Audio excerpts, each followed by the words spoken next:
So if you remember, actually, I totally forget to share my screen. Sorry. Here we go. Can you all see my screen? Sí, señor. Perfect.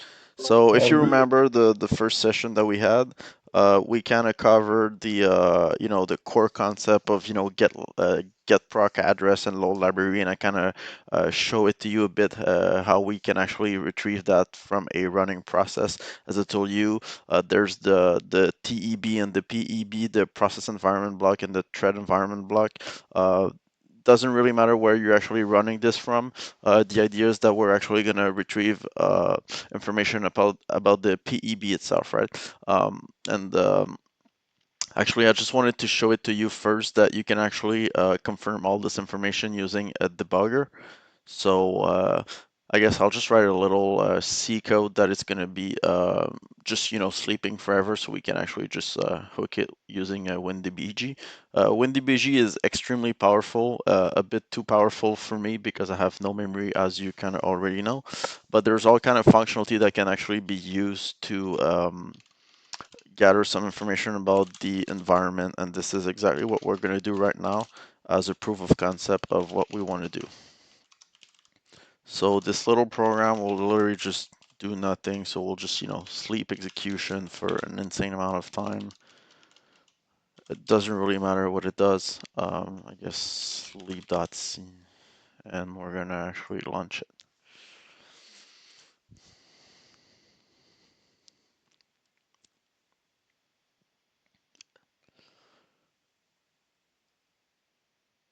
And wait for my extremely fast computer to actually compile it. I actually finally received my SSD drive. I'm just scared to uninstall everything and reinstall it, so I'm just waiting a bit. So we're going to attach the process. In this case, it's going to be fairly simple. It's going to be the sleep process. We just need to find it. I don't know why there's a search by ID, but there's no process name. That's kind of weird. I guess I can probably just grab the process name through Task Manager.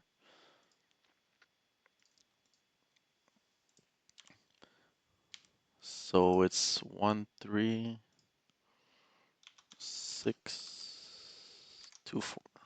There we go. What? Ah, that's right. The compiler is in 64 byte now. Yeah, forget about this little details. Okay, so I'm actually gonna um, copy it and do it manually uh, using command prompt. So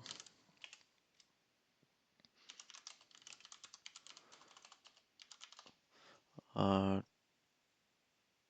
here we go.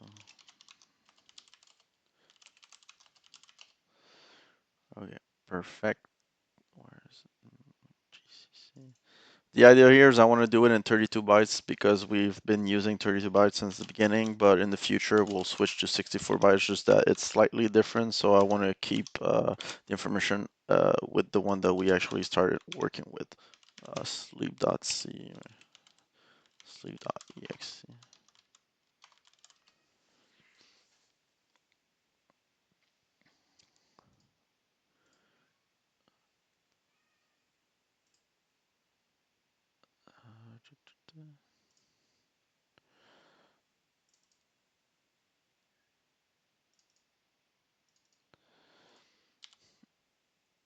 So here it is.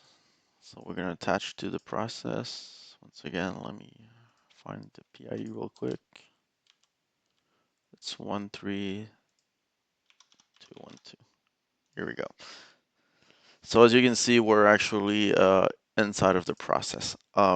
There's a super simple command that you can use, which is actually called DT. That is basically going to provide you information about a specific structure. As I told you, TEB and PEB are always going to be present. So you can literally just type TD TEB. As you can see here, it's actually just going to dump you the actual structure. So as you can see, it's a massive structure. This is really nothing that is quite interesting for us because we don't really care about that. Remember that this is actually running inside of our own process, right? So the TEB is always going to be present in your thread environment. If you remember, what we're looking for is actually the process environment block. And if you remember, when we took a look at the Wikipedia page, it says that the PEB is always located at the offset 30. So if we look at the offset 30, magically we have access to that. And the beauty is that, remember, I told you that there's some register that can actually be used. Like the FS and GS register that can actually be set to something by default. Microsoft will actually set the FS to point to the TEB structure. That's why we're actually going to retrieve the location of this by using FS plus 30. So I guess we'll get started with the code. So we're going to define that we're using 32-byte assembly just for sanity. So if we write information that doesn't make sense, we're going to basically get a error message. We're going to start with the text section, nothing special, pretty much the same as what we did last week. Um, Once again, I'm going to pick random register, and sometimes it may bite me in the ass because I may actually have to deal with it because I'm not using the proper register, in the sense that you'll see that some of the function may expect specific register to be used. So I'll deal with that over the course of the example. So first thing is we always want to have a register set to 0 because it's always useful, right? So if we remember, I show you that the easiest trick that you can use is to actually XOR a register against itself. And as usual, don't hesitate. If you have any question, just ask it. So I guess example.asm. So at this point, all we did is set AEX to 0. Now we're going to actually retrieve the pointer to the PEB. Simple way, we're going to reuse the EX register. So we're going to move. Remember that when you have bracket, it means the reference. So what we're going to do here is retrieve the address inside of it. So what we need is FS, because this is where the TEB is actually defined. This is pre-configured. There's nothing that we can do. And we're going to start at the offset 0 because this is what we want, right? So we're basically going to get a pointer to TEB directly, and we're actually going to just tell the code to actually get the offset plus 30. So at this point, what we have in EAX is a pointer to the PEB structure. Nothing really fancy here. So this is pretty typical so far, nothing really special. Uh, what we can do now is actually take a look at the PEB structure. So once again, you can reuse the same functionality to actually gather this the same information. So what we'll do is TD on DT, sorry, on the PEB underscore PEB. Whoops, there's two underscore. So once again, you have the structure here. As you can see here, there's quite a lot of information. Not all of it is relevant for us. If you remember, once again, as we kind of discussed during the first session, what we're looking for here is the address to the LDR. LDR is actually pointing to the loaded module, right? So once again, what we're going to do here is trying to grab the address of the LDR. This is fairly simple in the sense that what we have to do here is basically just start from EX, which is already pointing to the PEB, and we're going to reuse the same register, right? So what we're going to do is move into EAX the result of EAX plus C. So at this point, what we have in EAX is a pointer to the LDR structure. As you can see here, it's nice enough to tell you what's inside of the LDR structure. It contains a pointer to a PEB LDR data. We can actually take a look at this one too, using once again the same command. And as you can see here, this is all the kind of information that you're going to find in there. In here. So as you can see, once again, if you refer to the previous video, what we're looking for is actually in-memory order module list, which contain a list of all the modules that are currently loaded in the current process. As you may remember, this list is pretty much always the same. It's just by default going to be like that. So once again, what we're going to do here is actually put the information, the pointer to that structure into another register. As you can see here, I'm going to switch from EAX to ESI, and there's a reason why. I'm actually going to show you why soon. So I'm going to move the outcome of this into ESI. And once again here, nothing fancy. What we're going to do is use EX that is pointing to LDR, and we're going to actually add 14 to it because as you can see, the structure is located at plus 14 uh, after the beginning of that actual structure. The reason why I'm actually using the ESI register is because of the next instruction that I'm going to use, right? If you actually look at what we have right now, we can actually, there's a really cool feature in there where you can actually see at runtime what's it's actually located in here. There's a weird syntax that WinDBG is using. You can actually get the address of the current PEB structuring by using the @$PEB. So as you can see here, it's not going to return anything because it's not set with everything else because you need to actually specify that you want the pointer of that. So the way that you do it in WinDBG is to actually specify POI in front of it, which is basically telling this that you want a pointer of it. And in this case, we want the pointer plus C. So what we're doing here is basically getting the equivalent of the value that we have here, right? And that should usually work. Oh yeah, that's right. I have to basically ask for the information. So you have to put a question mark in it. As I told you, the syntax is so weird that I'm even getting confused myself. Here it is. So as you can see, you actually have the address. So in this case, it kind of just tells you that this specific structure is located at that address. Nothing really fancy here. What we're going to try next is to actually get the address of the in-memory order module so we can actually reuse the same command and actually add the other instruction, which is basically adding the extra 14 to point to the beginning of in-memory order module list. Once again, we want to have the pointer of this, so we can actually just add another pointer. And once again, we're going to have an address. This looks a bit like magic, and even for me, it looks like magic, but once again, PEB plus C is literally this. So what we're doing here is we're retrieving the address of the LDR, which is the list of all the loaded module, and then we're actually retrieving the element in there that is actually pointing to the in-memory order module. So if you look at this is PEB plus C, which is pointing to the LDR, then we're gonna actually ask for the pointer, then we're gonna actually use this pointer to actually access the structure at plus 14, and we're gonna get the pointer out of this. So the outcome is literally the actual location in memory as we speak in this running process of that um, specific structure. The cool thing now is we know that this is going to be a LDR LDR data table entry. Once again, this is all documented. As you can see, you have access to all this information by looking at the data structure and that kind of stuff. So it's going to be the data entry. And the cool thing is you can actually specify an address. So what does this command does is it's actually going to try to fit whatever information is found as this address into the data entry. So it's basically going to try to represent it as a structure that have this format. So as you can see here, we basically got to the point where this is what we see, right? As you can see here, the address is a bit messed up. As you can see, Unicode string are broken and that kind of stuff is not working as expected. Um, the reason why is, if you remember correctly, we were looking for in-memory order link. So we actually have to change the value of the address that we have. So we actually have to remove 8 to actually get to the right location.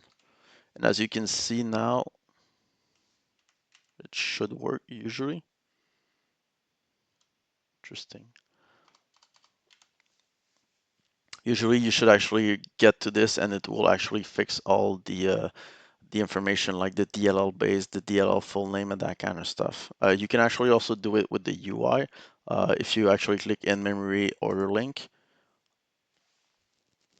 and as you can see here, you have, the F link and the B link. So you're currently actually going through the whole chain of events so you can actually follow to the next one and that kind of stuff, right? But right now, for whatever reason, I'm off. So the pointer is not the right one. The reason why is Actually, why is, let me check something. Yeah, there's something going on that I don't understand, to be honest here. The beauty of, live representation. If someone know the answer, feel free to actually tell me.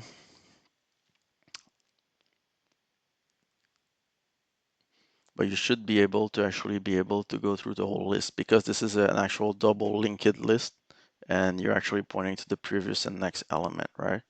And as you can see here, it's actually NTDL lesson 3. This is all set the way it should.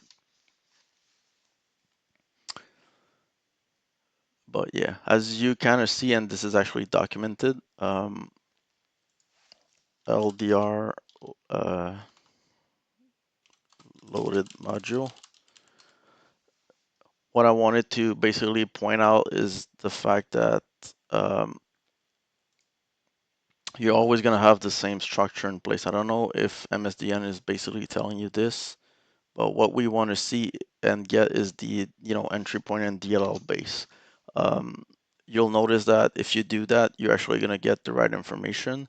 I'm not sure why this is not showing me the right information. So if you don't mind, I'll probably figure it out after the live and provide you some answers because it's actually driving me nuts, probably more than you. But what we're going to do here is actually go through this chain of entries, and we know for a fact that the first DL is never the one that we want to look for. Kernel, I guess we can probably refine the search loading module kernel, oops, kernel 32 DLL location. Yeah, that's pretty much a blog post that is, oh, that's actually a perfect description of what we're doing. TEB to PEB to LDR to in-memory order list to current program to NTDLL to kernel 32 base. Because the first DLL that is loaded is always NTDLL, so what you want to do is actually get the second one. And this is the reason why, oh, you see they actually show this. Oh, interesting. So they're using the same kind of concept to kind of show you the information. So I guess here you have the PEB, and as you can see, they kind of show you the data structure. Yeah, so as you can see, the DLL base is where you have the address of what you're looking for, and you can actually see the live structure and all this information. Interesting. It seems like a really good blog post. But yeah, the idea is that kernel 32 is always located as the second element in there. Um, So the reason why I actually put the value in ESI is because there is a assembly function called load SD, and the only purpose of that is to actually load a string. And it's just, it's designed like that. You can see this as a function where you pass argument. And as you can see, it says that the source operand in the memory location, the address of which is read from the data segment is EDI or the SI register, which basically mean that it's going to be ESI. So if you want to actually use that specific functionality, you're going to have to pass the argument into ESI. That's the reason why I actually put the information in ESI. So if you do load SD, what's going to happen here is that you're actually going to read the information. You're actually not really going to care about it because what it does is, as you can see here, you're going to have the source operand that is actually going to be set into it. So once you read the first element, you're basically going to read NTDLL and you don't really care about that one. So this simple call is actually only going to be used to move to the next element, which is actually going to be kernel32.dll. So from there, what we're going to do is actually exchange number because the source and the destination will actually be uh, reverted. So we actually want to have ESI inside of EAX and EAX inside of ESI. Luckily, there's a register that was designed for that, which is called exchange. So we're actually going to exchange both registers. So it's basically swapping both register into each other. So at this point, once again, the next instruction is actually stored in ESI. So we're actually going to go to the next instruction, which is really going to be pointing to the next entry, which is kernel32.dll. So we're actually going to load SD again because we actually want to retrieve the information about kernel32.dll. Right now, if you look at this here, you'll notice that we're in memory order link, right? And the DLL base address is actually located at 18. So we're technically already at this location in the kernel32.dll, and what we want to retrieve is actually at 18. So what we're going to do here is, once again, we're going to use the EX register. We're going to move EAX. So we're going to actually look at the pointer that is currently holding in EAX, and we're actually going to do +10 to get the base address of kernel32.dll. So I guess what we'll do right now is kind of just, run this to kind of show you that at this point we're going to retrieve the address of kernel32.dll. Does it partially make sense? Yes. Perfect. I'm truly sorry. I'm really bad at WinDBG. I'm not sure why everything is like misaligned, but usually you should see everything properly being configured, but for whatever reason, it doesn't show the right information, and I'm not sure why. But some of it is good, and I know that it's probably because we're off in the link, but usually the technique that I use is actually -8 to be at the right location, but for whatever reason, it just says that it cannot find the field, so I'm wondering if I'm actually just doing something wrong. Well, I'm obviously doing something wrong, just not sure what it is. If someone figure out the answer, feel free to share it to me. So here we have it, the file. So once again, nothing fancy. We've done this quite a lot of times during previous session. We're actually just gonna, compile this into an object file. So example -o example.o, and we're actually gonna dump the shellcode out of it. Do I have the tools? I guess I'll just dump this here. So dump sh. Jesus Christ. What is it called? Example.o. So this is pretty much the shellcode that we have right now. As you can see, it's really not that big, but it's not doing much yet. Once again, we're going to actually use my favorite editor, which is, Notepad. And we're actually going to compile this into C code so we can actually take a look at it using IDA. So here's again, I show you the little trick, which is basically just declaring a constant char main, so you don't even have to have the extra overhead. You're just basically going to execute your shellcode. I'm going to call this, I guess, runner.c, because this is how we're going to run it. Now we're going to compile this. I got a quick question. Sure.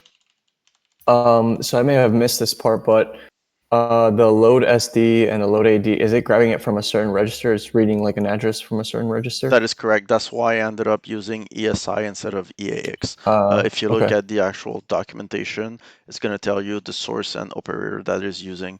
And as I mentioned, you kind of see it as a function where you have to pass specific argument into specific registers. There's a lot of actual instruction that work that way. Okay, thank you. So we're going to open IDA.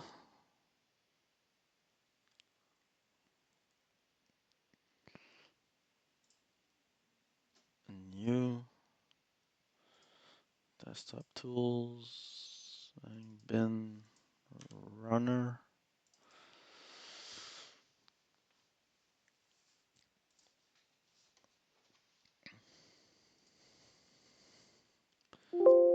So this is basically the shellcode that we have. Nothing really exciting here. So we're gonna put a breakpoint, F9 to actually start it, and we're actually going to go through slowly. So as you remember, we have all the register here, nothing really fancy. So no need to tell you that XOR EX or EX will actually just set it to 0 as expected. At this point, we're going to move the address of the PEB in EAX. So once again, as you can see here, IDA is presenting it as TIB instead. I'm not sure why, but it's actually the TEB. So there is some sort of, intelligence in the debugger that is telling you that you're actually hitting that specific location. So now we're going to actually use this address and add C to it to actually point to the LDR location.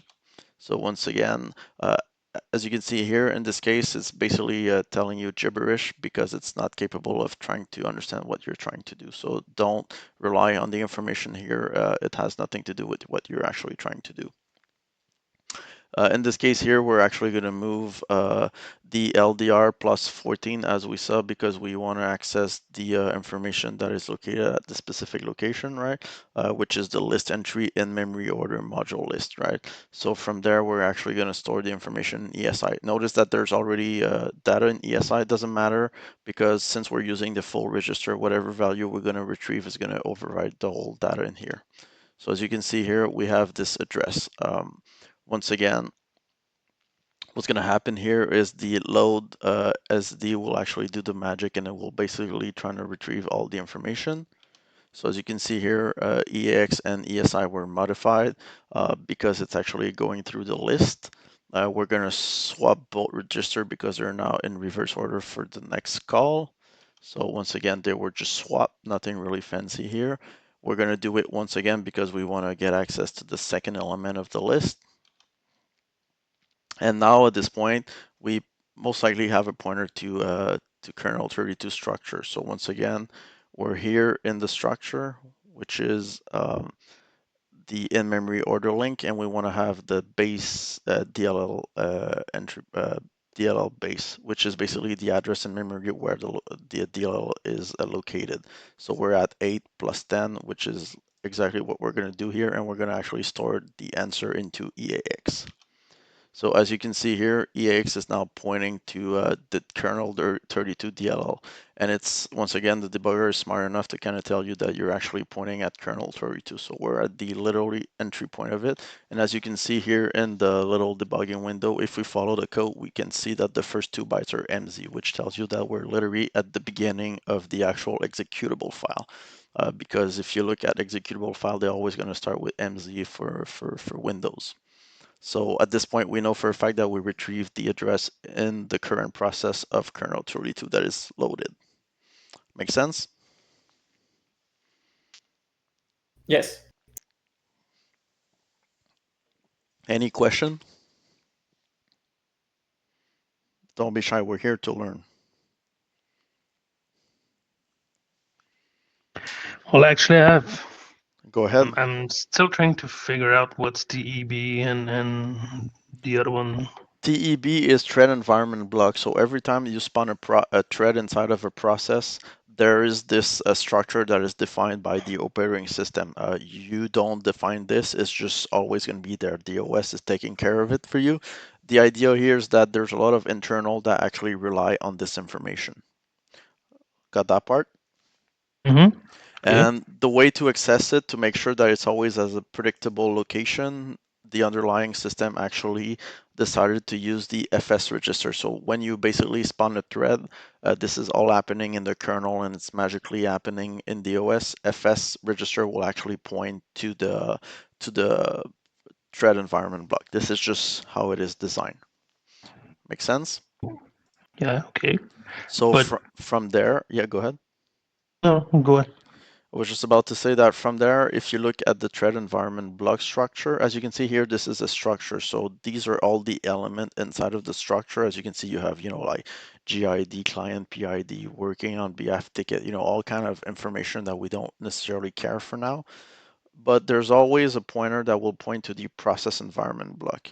The process environment block is shared between all thread. So this is basically where you're gonna get the process core information. Once again, this is just a structure. So we know that it's at offset 30. So it's basically gonna be TEB plus 30 to get a pointer to the process environment block. Okay. And this structure here, if we look at it, you'll see that once again you have all kind of information in there that is actually shared with the process. So being debug and that kind of stuff. There's really all kind of information in there, process ID and all that kind of stuff that can be actually extracted from that structure. In this case, what is interesting for us is actually LDR, which is the loaded module list. So once again, PEB plus C is pointing to the loaded module structure. And this is where you can actually retrieve all the currently loaded module inside of the current running process. Okay. So when we get here, if you look at the assembly code that we wrote, we're pretty much here. So EAX is now holding a pointer to LDR. Mm-hmm. Then if you look at LDR, the structure of LDR contains all kind of information. What you're looking is for the actual list of entries, right? So the structure have a doubly linked chain that contain the loaded module list, which is actually here. So in memory order module list, which is at offset 14, right? So we have a pointer to the beginning of that structure. Now we want to actually have a pointer to the in-memory order module list, which is at plus 14, which explains why here we're doing plus 14. Okay. Then when we have a pointer of this, the load SD is actually going to actually load the first entry of the list, which is obviously not going to be the one that we're looking for because it's going to be NTDLL. Here I was actually trying to show you that it's going to be NTDLL, but for some reason, I don't know why, but it's not showing the right information, and there's probably something that I need to tweak a bit, and once again, I'll just figure out the answer and show it to you after the live because I don't want to spend, an hour just trying to figure out what is my mistake, but I'll provide you such information. So when you get there, you're going to actually you're basically in the memory order link, right? Because this is what you're looking for. And each element in the entry list also have all kind of other information, which include the DLL base. The DLL base is literally just pointing where it is. So what we did here is to actually load the first element, which was NTDLL. We obviously don't care about that specific one because that we're looking for kernel32.dll. So we're gonna actually just go through the chain and actually move to the next element, which will be kernel32.dll. That's why we're literally replicating the operation twice. At this point, we're going to actually have a pointer to the list entry structure that is actually pointing to kernel32.dll. And at this point, since we're already here in the structure, all we need to do is add 10 because we actually want to get the DLL base, which is going to be the address of the loaded kernel32 module. Does it make a bit more sense? Yeah, but kernel will always be the second one, or Yes. okay. Unless Microsoft decide to make a change. But technically, what you could do, if you don't want to assume that it's the second one, you could You could actually read look it at at the 24 yes, at or you can actually look at the name. If the name doesn't match, move on to the next one and kind of make a fancy loop that load SD. But for now, we're always going to assume that kernel 32 is always going to be the second element because it's been like that for years. Okay. Thank you. So from there, as you can see in IDA, we have a pointer to the beginning of the file, literally the actual file loaded memory that starts with MZ. So the next step here, as I kind of briefly mentioned, we're going to have to actually retrieve the export table information in the DLL. Remember, I showed you that each DLL have an export table that basically tells you where all the export are.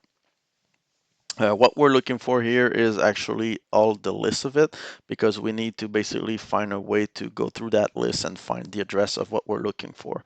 I guess I can probably just load a DLL just to show you what it's going to look like. But what we're going to do is basically retrieve that list, but using assembly. As you can see, you have all the function here. So if you search for,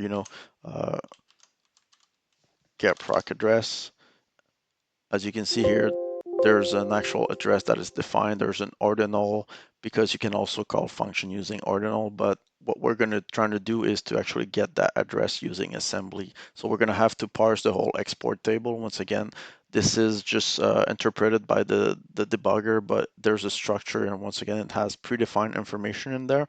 And there's a way to actually get to that point. I'm not sure if I have these tools. Do I have? Yeah, PView.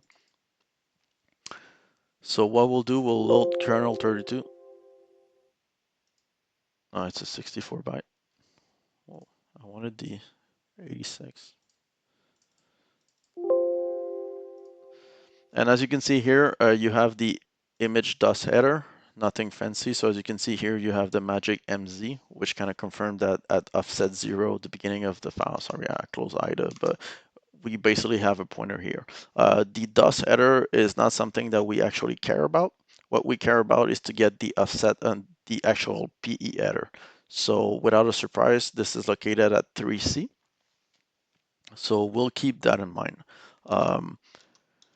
Let's go back to here. So we know that, I guess I'll just put some comments. EAX is now pointing to kernel32.dll. So we'll just use a different register for now. I guess I'll just use EBX, which is basically the next register in order. So what I'll do is put the information here. So once again, I'm going to dereference the pointer at EAX, and I'm going to add 3C to it. So the idea here is to get a pointer to PE structure inside of your file. I think you have a typo after EBX. You put the dot. Yeah, thank you.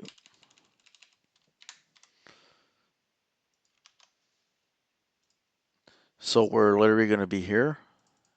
And without surprise, this is actually going to be here. So as you can see here, you have all kind of information, which include, a signature. Yes, the gentleman, I will provide the SM file after the session. And you have all kind of information, file headers, optional headers, and all that kind of stuff, right?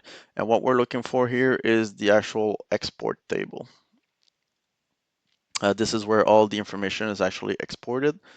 So you can do a little bit of math. It's fairly simple. Usually it's just about, taking the address here. So the data is at F0 and this is at actually 168. So this is where you actually start bash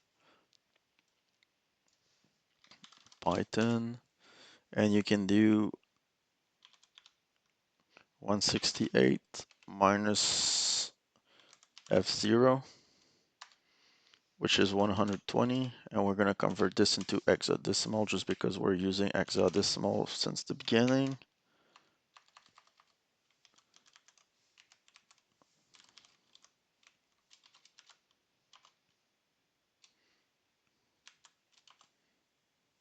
I break my keyboard, that's actually funny. As you can see, it's 0860, it's 68 in X, which means that from where we are, if we want to get a pointer to the export table, we actually have to add an extra 78 to it. There is a little catch here. Keep in mind that we have EBX that point to the actual structure, right? But this is just like basically going to be the sum between the beginning and the file and the location of it. So what we want to do here is actually fairly simple. We need to actually add both together to have the current location. So we're going to add EBX to EAX. Keep in mind that, as I told you, when you're looking at mathematical instruction like add, you usually want to read it from right to left. So we're actually going to add EAX into EBX. So at this point is we have the pointer to the beginning of kernel 32, and we're actually going to add the pointer to the actual PE structure. So right now at this specific point, we actually have the real pointer from the beginning of the file. So EBX is actually now pointing to the beginning of the file. The PE structure, excuse me. So from here, we're actually going to obviously find the address of the export table. So once again, we can reuse the same register, which is EBX. We can actually simply do it by using EBX and adding 78 as we kind of calculated manually. Once again, this is hard-coded in the sense that it's always going to be at this specific offset. So we can assume that every DL that you're going to load, at least kernel 32, is always going to have this this size, because once again, the PE header structure is pretty much always the same, so the size is always the same. Once again, same as we did for the PE structure, we need to add both values together, so you can literally just simply copy paste that. Simple as that. So at this point, we actually have a pointer to the export table because we added both information. The next step is to actually get the offset name table. If you look at the scanner structure here, and if you go into the R section, which is basically where you have the address table information, this is basically where it is pointing. What you're looking for is to basically get the offset of that specific table, right? Um, this is a bit hard to see here because of how it's actually presented, but the reality is fairly simple. The offset is located at plus 20x of the beginning of this structure. So you're actually going to end up having a pointer to the directory table that basically contains all the information that you're looking for. So we'll just go ahead and add this one into the register. So once again, I'm going to use the ESI register because I'm going to actually do some magic with the ESI register later on. So we're basically going to use the same concept because we're going to go through the list because once again, you're going to have a list of exported functions from the DL. So EBX plus 20. At this point, we're basically at the beginning of the list. So we're going to go through the whole list. When we're talking about lists, it means that we're probably going to have to loop through it, right? So what we'll do here is keep in mind that we're going to actually have to set a register. ECX is usually the counter register, so I'm just going to set it to 0 because it's going to be incremented during the loop. Just realized something here that I totally forget to add ESI EAX because you actually want to have the address of the table based on the actual offset of the kernel itself, right? So at this point, ESI is now pointing to the first element of the actual table. And now we're actually setting register. Um, we're also going to save some of those register. So I want to keep EAX intact because we may actually need it later on. So what I'm doing here is I'm basically just copying the value of EAX inside of EDX for further use. This is not doing anything special. It's basically just a way to preserve your register. So what we'll do here is actually prepare the file. You have a typo now in line 19. I love dot apparently today. So we're going to compile this, nothing fancy. We're going to dump it. As you can see, it kind of grow in size. That's expected. Once again, we're going to update the file here. Save it and compile it. We're going to reload it into IDA. Call it garbage. Yes, thank you. We're going to load it again. Yes. As you can see here, we have the shellcode, which has kind of grow, obviously. We'll put our breakpoint. F2 for the breakpoint, F9 to actually run it. Then we're going to step over with F7. So once again, I'll just go here directly because we know for a fact that EX is now actually going to point to the beginning of the actual kernel 32, right? Which doesn't seem to be the case, oddly. That's weird. Oh yeah, because I need to go here too. Here you go. So now we have the kernel 32 address. So as I told you here, we're going to retrieve the pointer to the PE structure inside of your actual DLL. So once again, we're going to store this into EBX.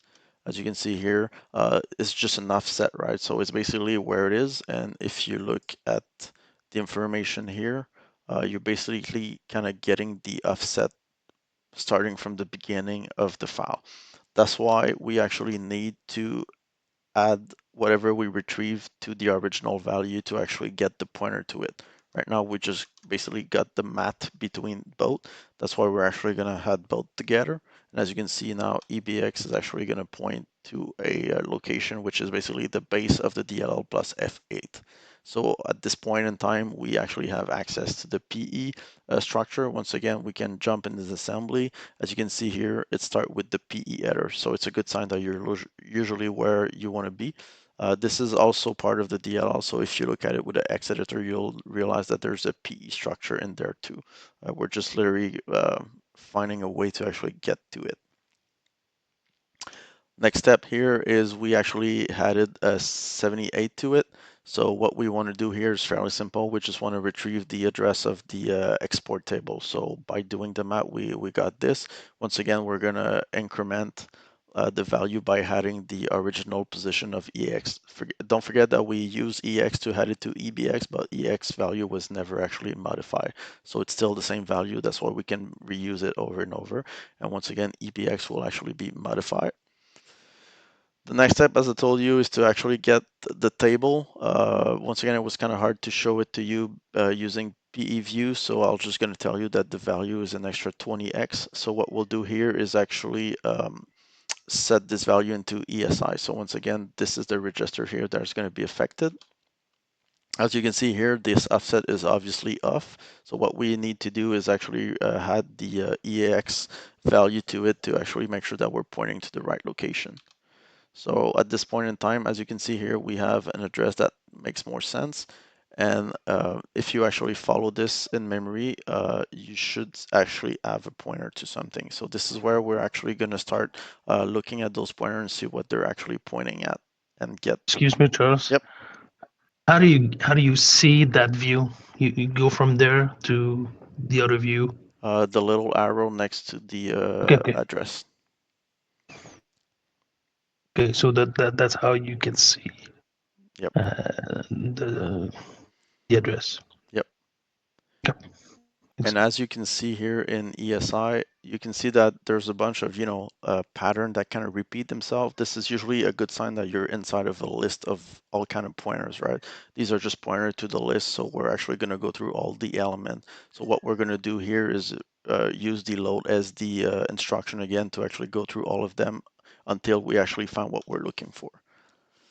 Does it make sense?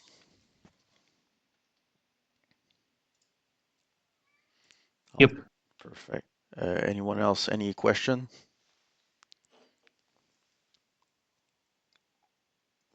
Actually, I do have a question regarding the runner. I cannot hear you really well. Can you actually just increase the volume, please?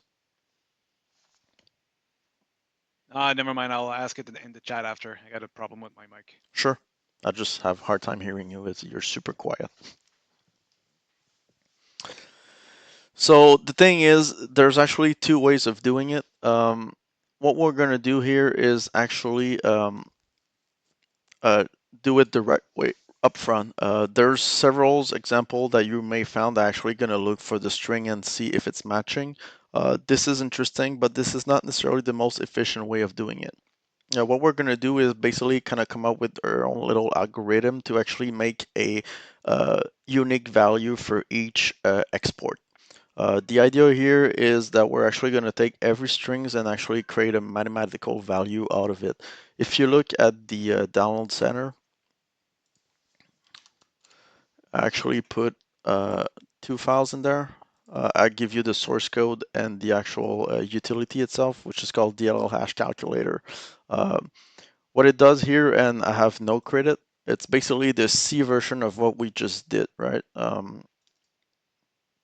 So we can take a brief look at it. This code is literally coming from Stack Overflow. As you can see, it's just the C version of it. So, we're going through all the structure and enumerate export function. And what we're doing is literally the same thing. As you can see, you may recognize some of the offset, like getting to the PE header, number of section, calculating all kind of stuff. But the result is pretty much the same. It's just the C version of it. As you can see, the C version of it is much bigger than the assembly version because you have to do all the magic to make sure that the compiler understands what you're trying to do. The idea here is that you're going to have a callback that's going to be set. So every time you're actually going to get one result, you're actually going to call this calculate hash function. What it does, it's very simple. It's going to go through each export. So there's none here, but if you load kernel32.dll,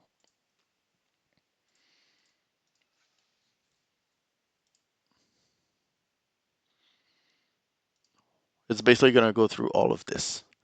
and it's actually going to retrieve the string. So the first element, for example, will be acquired SRW lock exclusive or whatever it's called.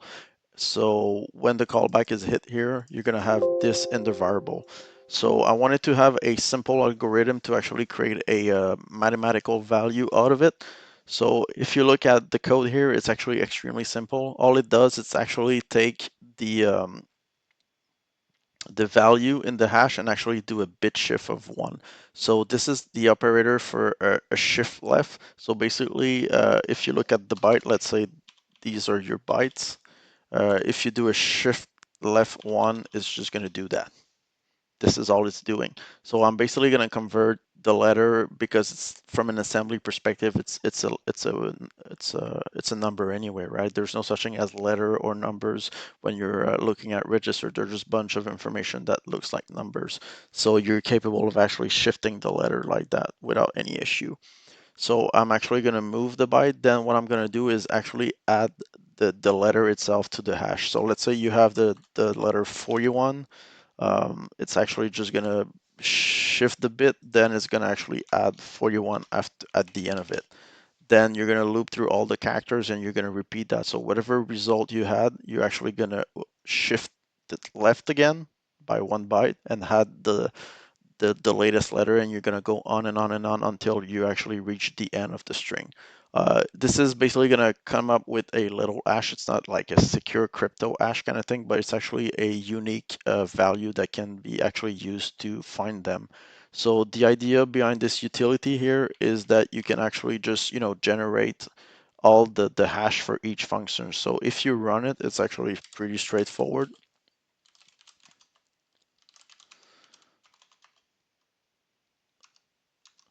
You specify the path to the DLL. Remember, as I told you the first time that we met, is that the 32-byte DLL are actually located in syswall64, as weird as it sounds.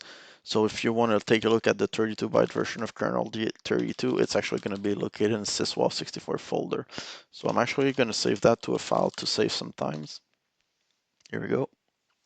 And I'm going to open the file, which is going to produce an output. So as you can see here, we loaded kernel32.dll, and the tool is actually providing me with a hash for each function. So the little mathematical function that I actually implemented, which is a shift left plus the letter, then looped until you reach the end, will produce those values for all of those specific functions.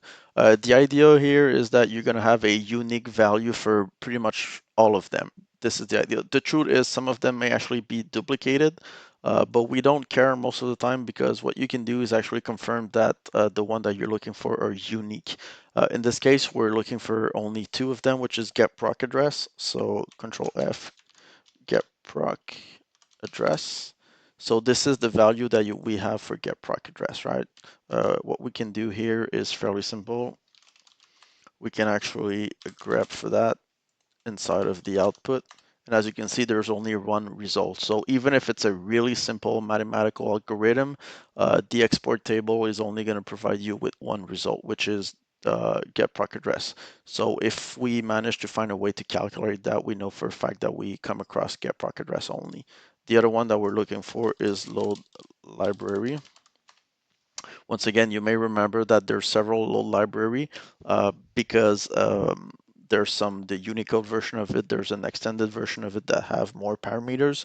Once again, the value that we created is this one. So once again, we can grep and make sure that we only have one instance where load library will actually match that number.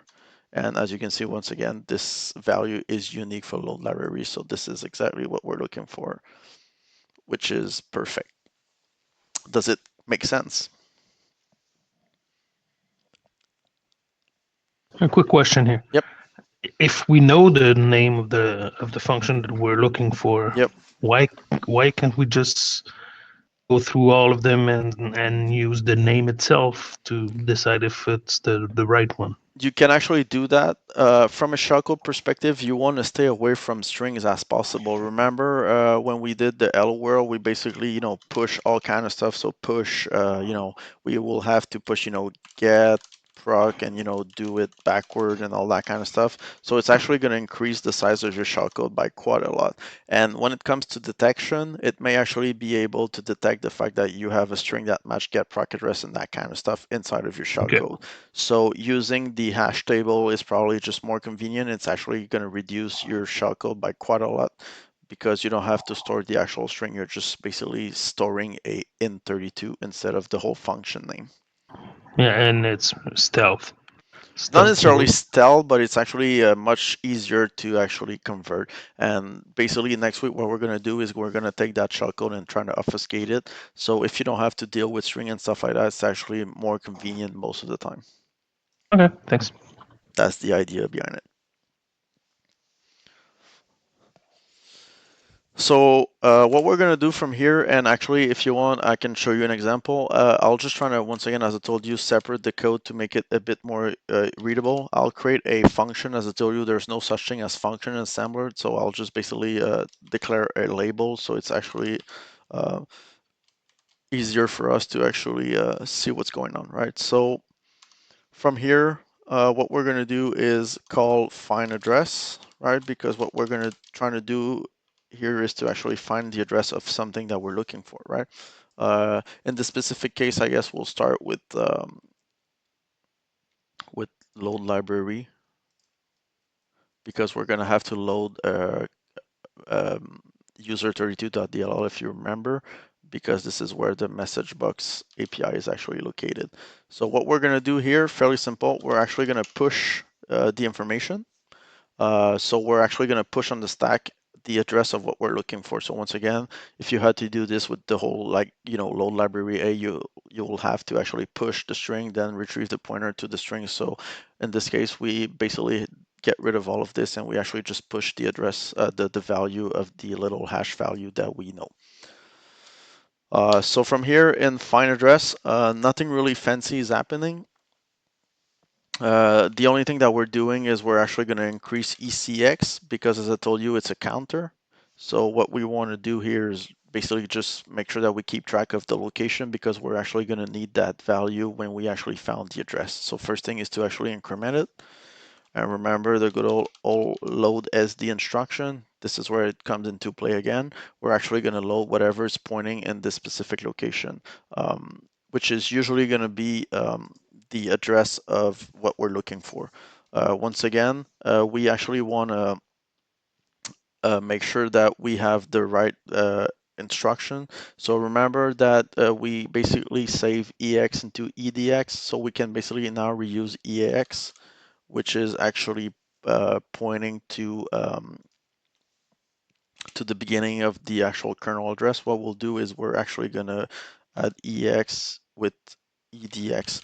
The reason why we're actually going to add this. The reason why I'm using EAX here is, once again, if you look at load string, it says that it's basically going to be stored there. So you're kind of forced to do this. ESI was already set to the right value and all that kind of stuff, so we're basically good to go. And from here, we basically have the pointer to the first string, and we can actually confirm that right away. I guess we can compile that.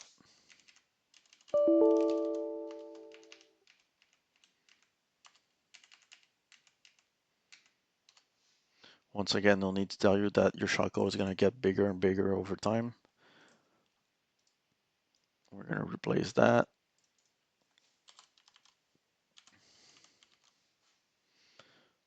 Save it. Compile it. And we're going to load it here. Runner. So as you can see, remember that we kind of declare a function inside of the assembly. But if you look at the actual compile code, it doesn't really care about that, right?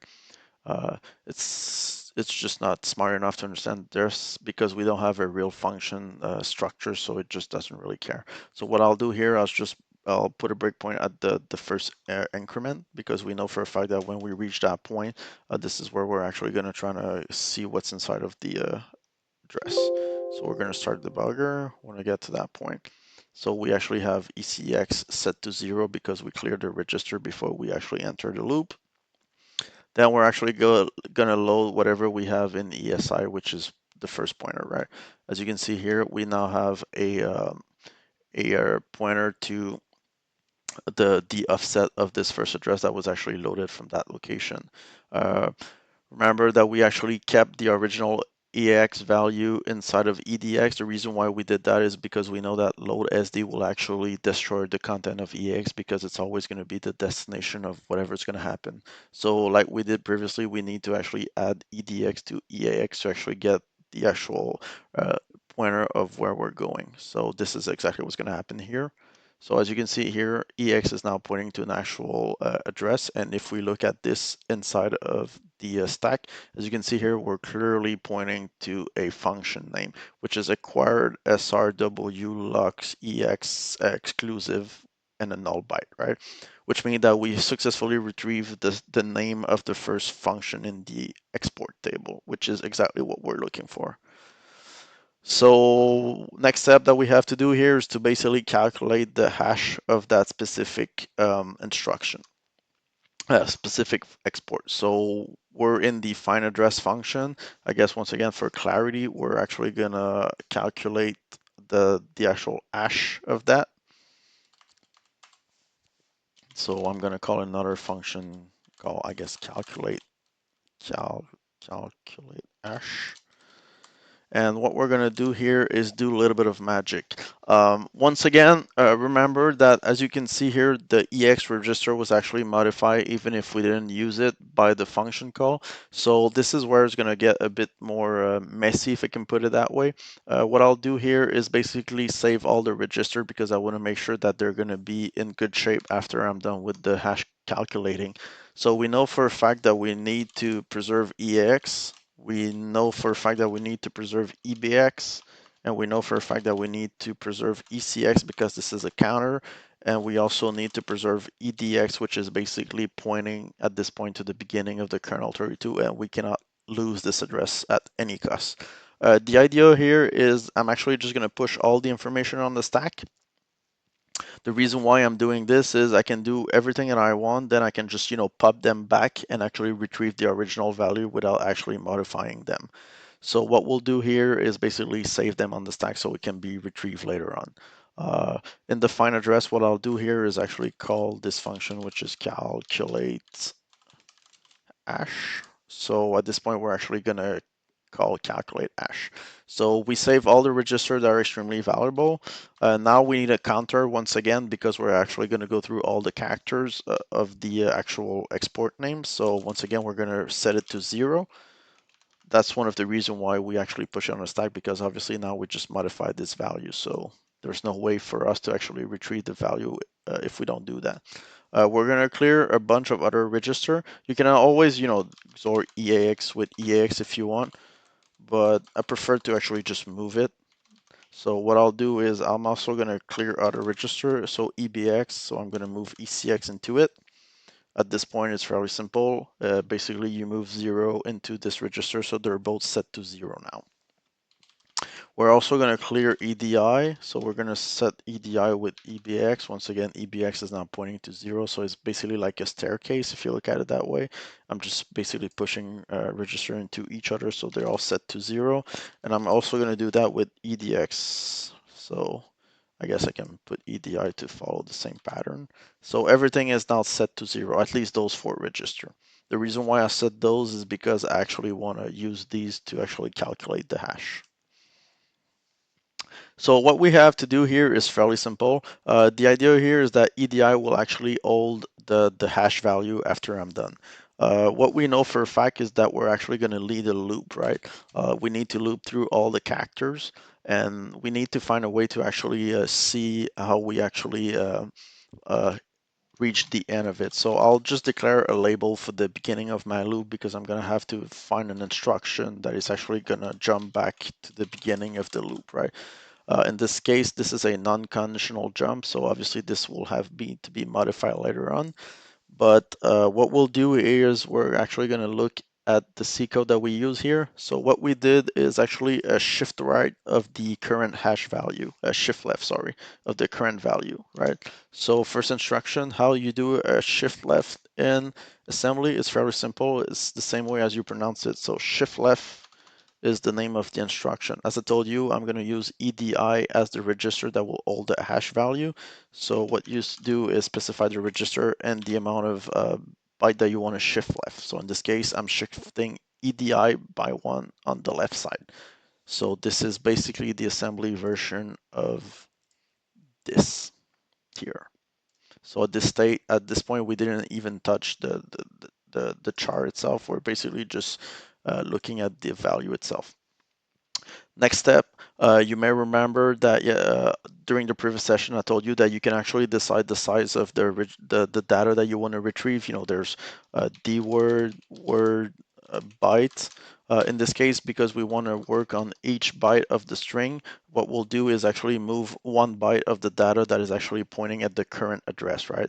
So what we'll do is fairly simple. We're going to actually move into a register. Because it's a 1 byte, we need the smallest possible register.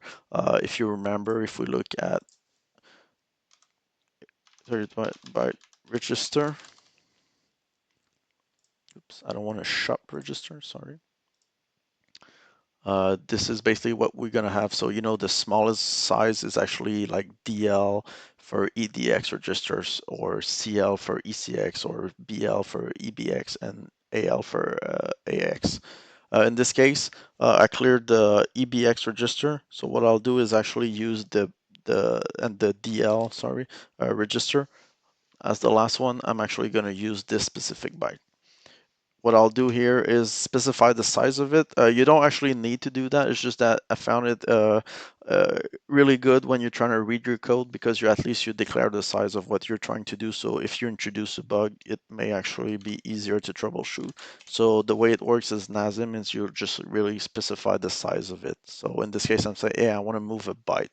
So once again, a typical structure where we're actually going to dereference the location. So remember that at this point, before we actually call that function, EX was actually pointing to the string itself, right? So EX is actually pointing at this address, which is the beginning of the string.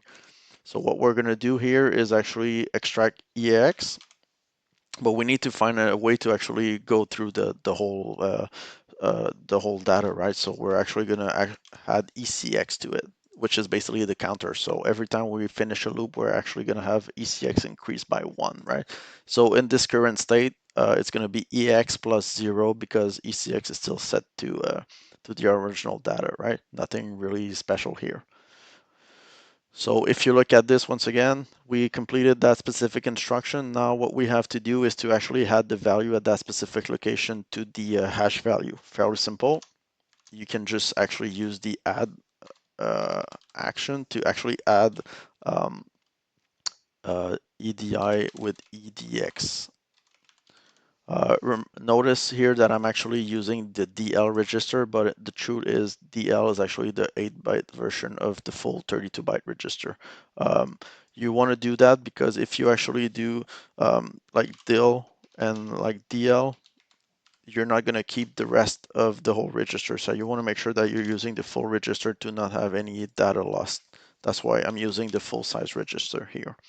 So at this point, EDI is basically holding the same kind of value as this specific information. But we didn't loop through yet, we just basically did the first character. So next thing that we need to do is to increment ECX because it's the counter. So we want to make sure that we're actually going to move to the next instruction. At this point, all we need is to actually find a way to confirm if we reach the end of the string, right? So what we can do here is actually a compare. There's a CPU instruction that is called compare, which allow you to compare two values together.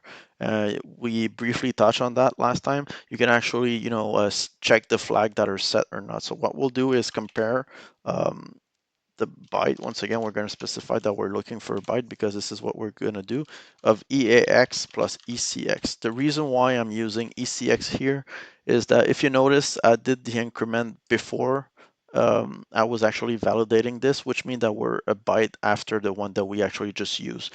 The idea here is, let's say I'm actually working on this one. The fact that I incremented ECX before the check mean that it's going to point to this location. The idea is when you're going to reach the N, let's say the E will be the value used here, but when you're going to increment it, you're going to compare the next byte. And because it's a null terminated string, you're going to have the 0 inside of that specific location. So when you reach the end of the string, this specific value will actually be pointing to 0. So what we'll do here is actually compare this specific location with 0, which means that if it's set to 0, we obviously reach the end of the string.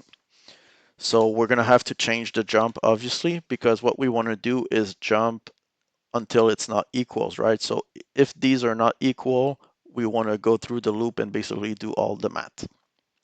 So instead of a non-conditional jump, what we'll do here is jump not equal. Simple as that. Jump support all kind of different flavor. And in this case, we're just going to use a jump not equals and go back to the loop. So until we reach the 0, this loop will go on and do the math operation, which is basically the assembly equivalent of doing this. Question. Yep. Can you explain more how the not equal jump works? Like, what is it checking to see if it's not equal? Is it always checking the last operation? Yes, it's always basically every operation may set some flags, and you can actually look at that online. Usually the Intel documentation is really nice to kind of provide you which kind of flag will be set. So usually you have a list of all the flag that will be affected. So you're gonna have the carry flag, the overflow, the don't even remember what is ZF4. You're also gonna have the 0 flag, the AF and PF, which are basically all the flag that can be modified depending on the outcome of your compare operation. And what you're gonna do now is based on the jump. So if you look at GNN instruction, Intel. So it's gonna jump if not equal, jump if not 0. So basically it tells you that it's actually gonna check the 0 flag. So if the 0 flag is not set, it's gonna continue jumping. If the 0 flag is set, it's actually gonna move to the next instruction. That's just like internal CPU logic. You don't actually have control over that. The only thing you do is set the flag and take a decision based on the current flag status. Very nice. So at this point here, we're basically done. So this function at this point is holding the information that we're looking for in EDI. So we're done. We're ready to go back to find address, right? Because we actually have the hash that we're looking for. Remember, as I told you, we have to return from the function. So every time we do a call, we're actually going to push the address of the next instruction, which is going to be here. In this case, there's nothing yet. So since we're done, remember that we kind of save those registers on the stack. What we're going to do now is basically revert all of them to their original state. So we need to look at the last one that was push, so EDX, which means that it's going to be the first that we're going to have to pop, right? Because we're following the same order. So after that, we're going to pop ECX, then we're going to pop EBX, and we're going to pop EAX. And at this point, we're ready to return. So we're just gonna set the return, which means that we're gonna pop back all the original value that were set in the register. Basically, everything that happened here is gonna disappear. Notice that EDI was preserved. I didn't reset EDI because I want to actually use that value later on to perform my check. And we're gonna pop them back in position and we're gonna return. So after the return, we're basically gonna be next to the call. Does it kind of make sense?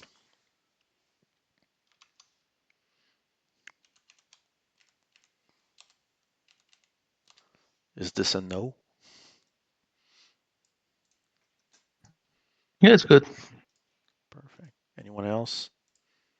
I know, as I told you, it's gonna be like a big chunk today.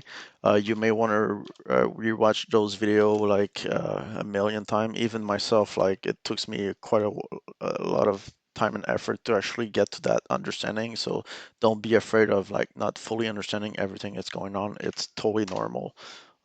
The point is you just have to, practice, and you're lucky enough to actually have a video that kind of explain you this as thorough as possible. So don't hesitate to take a look back at it and ask questions. That's literally my purpose right now. I remember when I was young, I was like, people that are writing shellcode on their own are like just crazy people. And guess what? I'm not writing shellcode on myself. So I guess by myself and teaching people how to do it. So I guess I'm probably as crazy as those people. Um, if you look at here at the disassembler, the debugger now, it's actually kind enough to show you where there's loop. It's smart enough to understand that there's a loop event going on, and here it know that it's a function because there's a return. It just doesn't really know where it's going to return because the way that we wrote the function doesn't necessarily really make sense that much. But yeah, so we're actually going to break here so you can actually show the whole operation in action. So we're actually going to call the function. So as you can see here, all those register EX, EBX, ECX, and EDX will actually be pushed in the stack. You have the stack here, so you'll see that we're going to add value there. Boom, boom, boom. So as you can see, we basically save all those value on the stack so they can be restored later on. Now we're going to clear a bunch of register. The first one is going to be ECX. Then we're going to actually move the value into other registers. So as you can see now, we basically set most of those registers to 0. What we're going to do here is to actually shift left EDI. Because it's the first instance, no need to tell you that it's not going to do anything. We're shifting left 0, so it's not going to do anything, which is kind of the expected behavior. Now we're going to work with EAX. EAX is actually pointing to the beginning of the text that we're looking for, right? So we're going to move the first byte, which is basically EAX plus ECX. ECS is set to 0. So we're going to move the capital A, which is going to be 41. So the EDX register will now hold 41 as expected.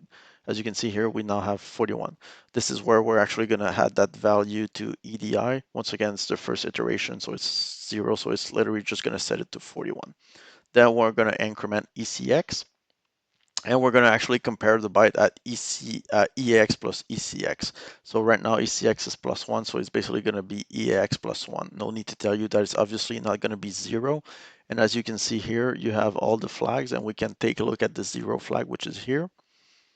It's not set because obviously it's not 0.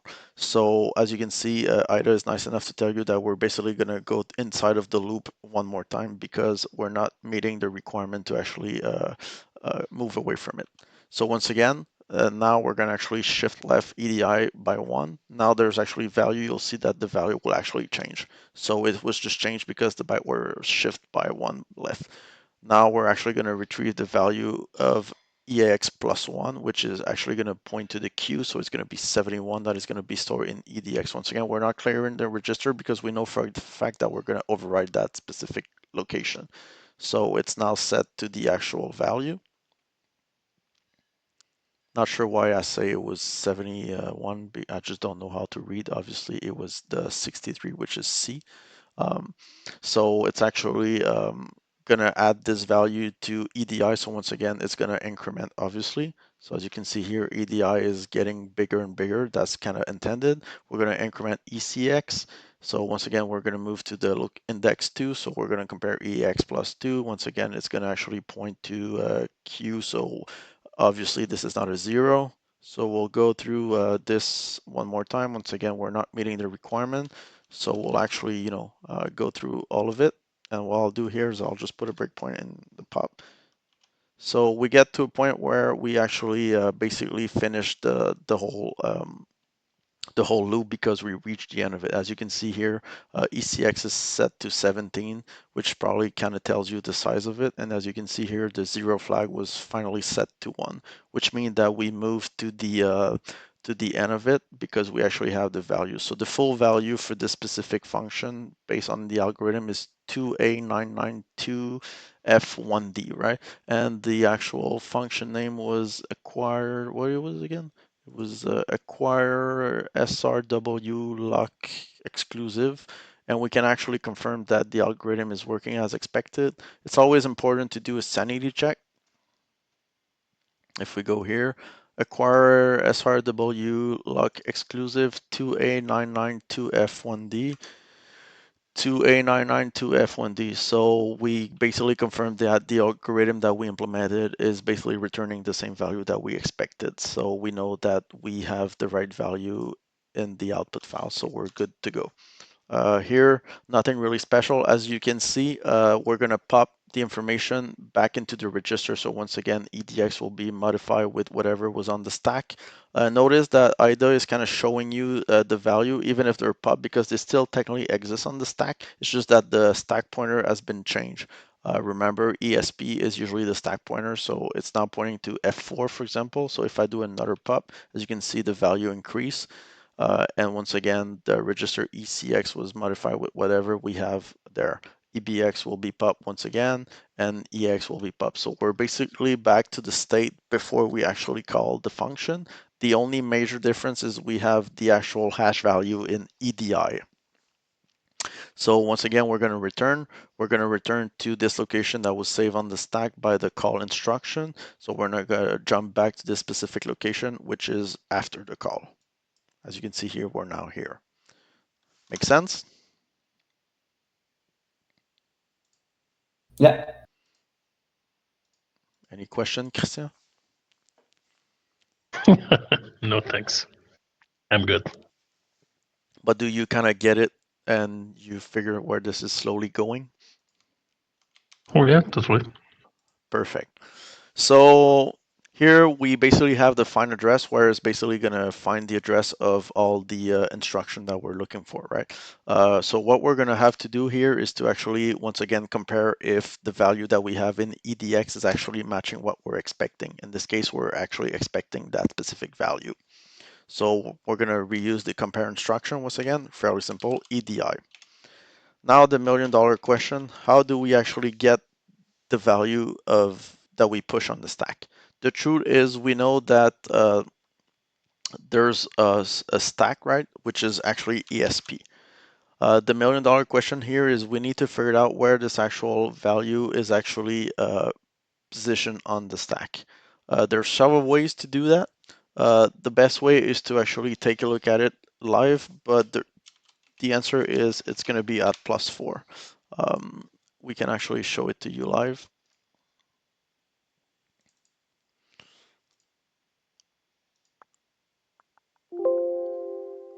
So we're going to pause here. Yes.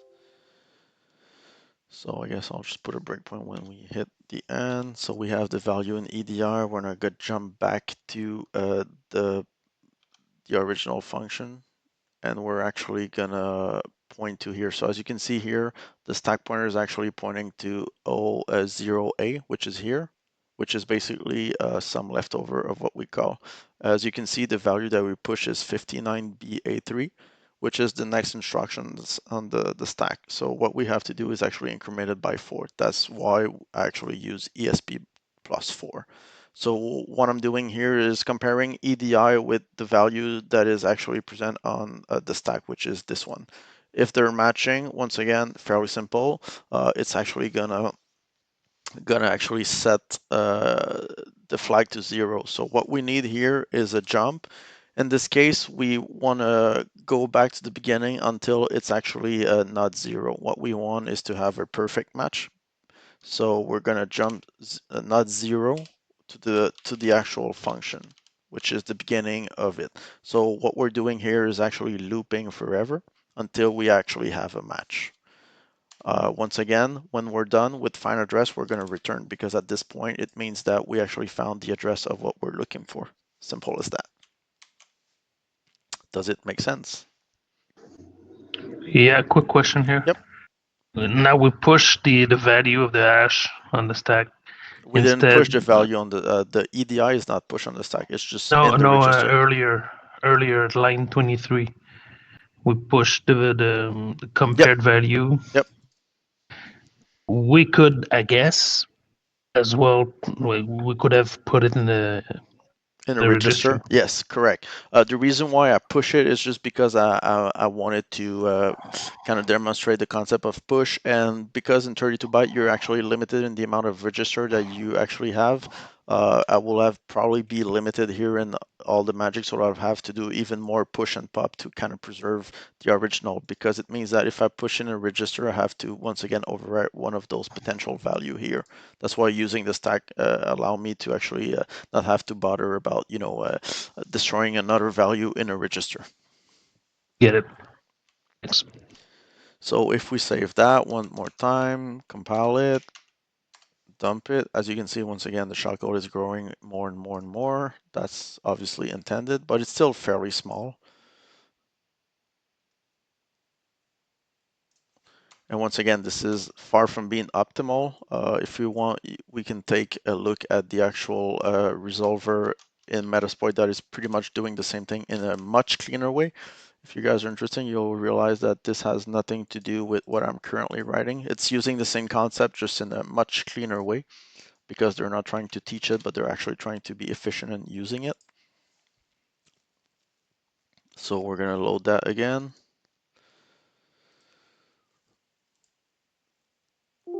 So what we'll do here is jump to the ret, which means that at this point we're basically having the address of what we're looking for, which is going to be load library A, right? So it's fairly simple. I'm just going to run this, and we hit the run. As you can see here, EDI is actually pointing to 59B03, which is exactly what we're expecting, which means that whatever we actually found is the address of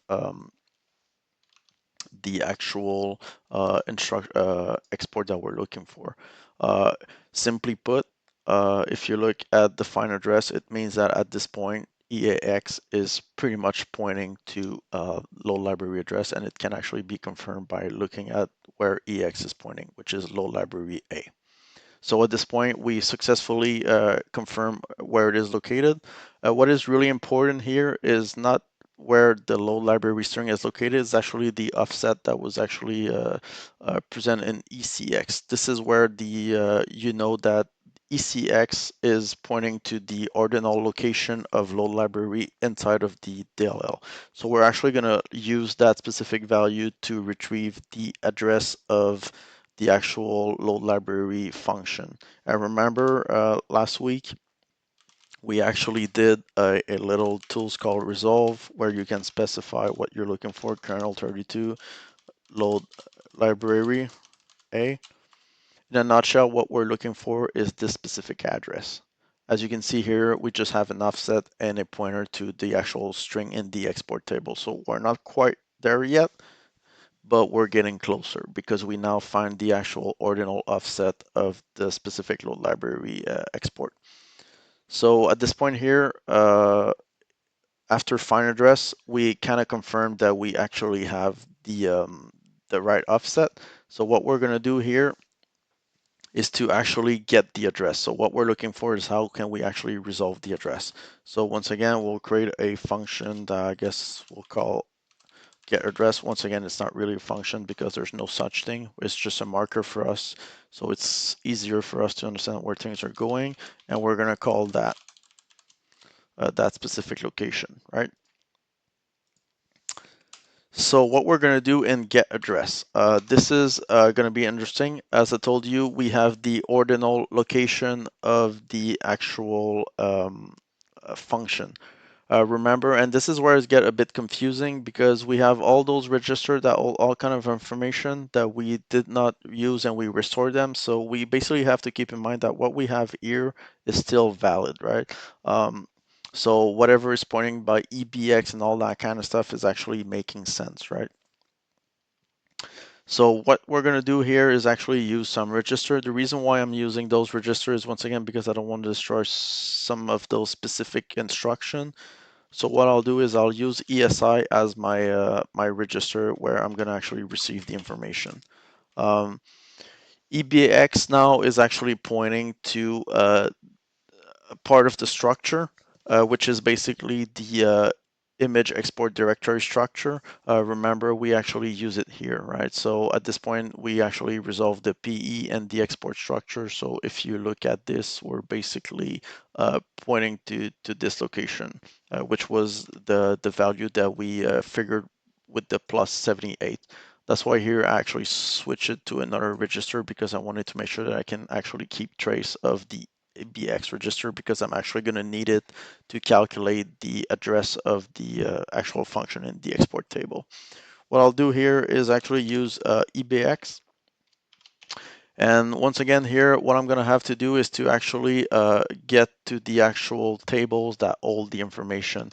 So this table is once again like the 20, instead of being 20, it's going to be located at 24. This is usually where you have the, I think it's called the offset address table or something like that. I don't really remember the name. Sorry, I don't know why I say understand. Yeah, it's the ordinal table. You basically have the address table, and for offset later, you're going to have a pointer to the ordinal table, which is basically where we're located as we speak. Once again, we're just going to get the offset, so we always need to add both value together. So we're going to actually add EDX. Remember that EDX is basically pointing to the beginning of the actual DLL itself. So now ESI is holding the pointer to the right location. Now what we're going to have to do is basically prepare the offset, because remember that as we speak, ECX is basically holding the offset to that specific functions, right?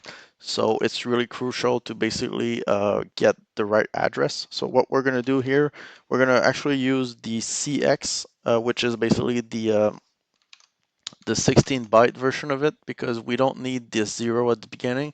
If we move the 0, we're basically going to lose all the beginning of the actual address. So that's why we're always going to keep the only 16-bit part of it, which is CX. CX is composed of CH and CL, which is the both 8-byte register, right? So we're actually only going to keep CX here.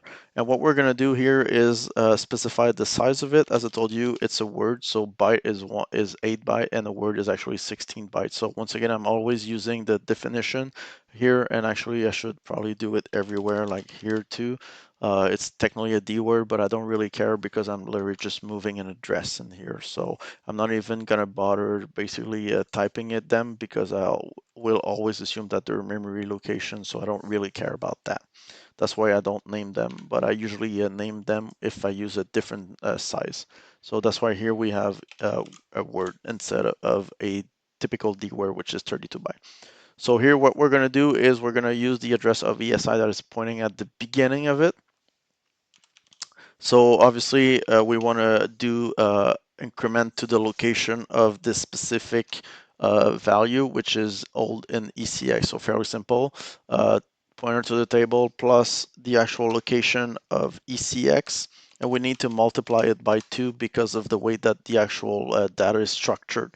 So what we're doing here is starting from the beginning of the table plus the offset of ECX multiplied by 2, and we're actually going to store the specific value in CX. Basically, at this point, we have the actual pointer that points to the actual function in the ordinal table, which will be later used to actually get the actual address in the export table. What we have to do here, because we're actually dealing with structure, we're actually pointing to the data itself. So we need to actually decrement ECX to actually get the first element.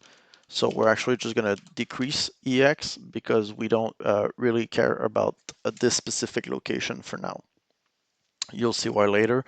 It's because we're actually going to need that specific value to get the pointer offset inside of the structure. Because keep in mind that what we're doing right now is like, you have your structure here that have data in it. So let's say the first part can be, a byte, can be, magic or whatever. The next one can be a byte, can be, offset. Then you can have a D word with the name. You can have like, a char 20 with the name and that kind of stuff. So what we're doing here is we're actually using assembly language to navigate through the structure itself. That's why we're just using offset like that. If you were writing this in C code, it will most likely look like this kind of code, right? Where you actually have, the actual name because you kind of know the size of it and you're gonna make it much clearer. No need to tell you that what we're doing was not really designed to be done by a human. That's why it kind of doesn't necessarily make sense That's why C language is basically a human readable version of what we're doing. That's why you have all those offset that don't seem to be extremely meaningful, but the truth is they're actually just a simpler way to access element inside of structure or specific data format. So at this point, once again, we're going to actually move information into the ECI register because this is the register that we use for that specific function. Once again, I'm not going to specify it because it's a D word size. What we're going to do here is once again use EBX, which is basically pointing to the location of the specific offset table. And what we're going to do here is actually get to this offset table. So once again, the offset table is located at 1C from the beginning. This is usually where you're going to get all this information in there. But once again, it's really not that easy to actually look at the data in here. You can basically kind of get some, I guess here. No, not even that. I can actually, if you're more interested to see where those values are coming from, I can actually provide you some more evidence about where they're coming from with a better tools to actually look at where they're actually calculated. But this is all, hard coded. That's why we can actually use hard coded information to actually extract it. But basically, we're just navigating through all of this and trying to retrieve where the actual information is located using hard-coded value because the structure are always the same unless Microsoft is actually changing it. So actually what we have right now in ESI is a pointer to the offset address table. Once again, we need to actually add EDX to it, which is basically pointing to EAX, which is the kernel 32 address. Because we're only just getting offset when we do all that magic, we always had to have the beginning of the file to actually have a pointer that makes sense, right? And we're almost there. As depressing as it sounds, what we're going to do here is actually use another register because we want to keep ESI functional. So I'm going to use EDI. We don't need EDI anymore, obviously, because it was only used to keep the information of where the actual function is located. So what we're going to do here, once again, is use the pointer to the offset table to actually jump to the address table itself. So the offset table does have a list of all the offset. Now we want to move to the address table that will actually point to where the actual address is located. So once again, ESI plus ECX. Once again, remember that we decremented it because the next structure is actually just formatted slightly differently. And now, once again, because of the size of it, we need to actually multiply it by 4 instead of 2 because this data structure is totally different. So in this case, it has to be multiplied by 4 to actually get the right address because of the data structure. Once again, after the live, I'll try to basically provide you with a file that show you all the structure. I'll probably try to find some Wikipedia about the PE export structure, so it's probably going to clarify this a bit. And once again, now in EDI, we actually have the offset, but we once again need to add the original value, which is basically the beginning of the DLL, which is still all in EDX, right? EDX, sorry. And we basically have the address in EDI. Once again, this function is now done. We're going to return. So we're going to go back here. And at this point, EDI is holding the actual pointer to load library address. Does it make a bit of sense?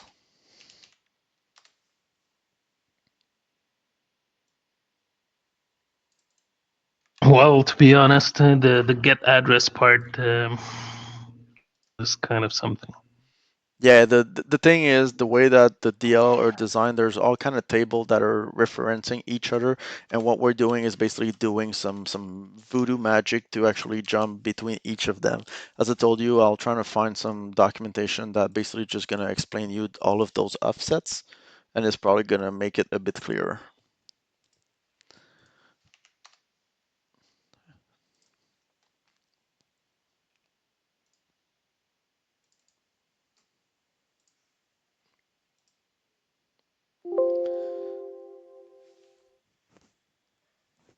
So what I'll do here is put a breakpoint on the call, or I guess I can just actually put it here because we know that this is where we're actually going to calculate the address.